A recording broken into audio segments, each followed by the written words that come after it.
Kada ka naman. Pero kung malawak ang figure pa, hindi mabot. Lalabaan mo naman eh. Ito ano nga nahilig ko sa Facebook, kaya magsarong kulungan. Ang laog, 25.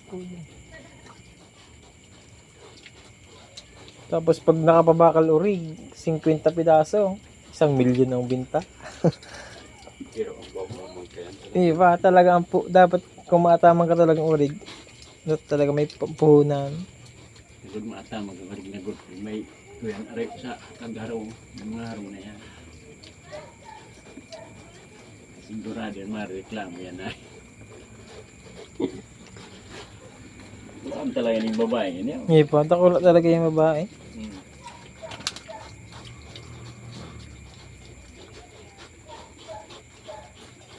Dahil magkailinag ko yan. Dahil magkailinag-udo-udo ni. Salit pa sig nagudo pa. Yung tulo, malulog. Ayun. Yung tulong lalaki. Baka inisaro ang nagrabe, kaya medyo Daiman yan. diamond po. Daiman. Kala ko yun, kala ko pa. Parehas man lang si Udo, malumi lang. Baka man itong pagluloko niya. Dahil itong nagkukupsit ang labot. Iya. Daima. Akala ko yun si maputi. Sabi kong ano, Siguro yan. Itong may laugman. Itong daiman na kupsit ang labot. Malumoy lang talaga.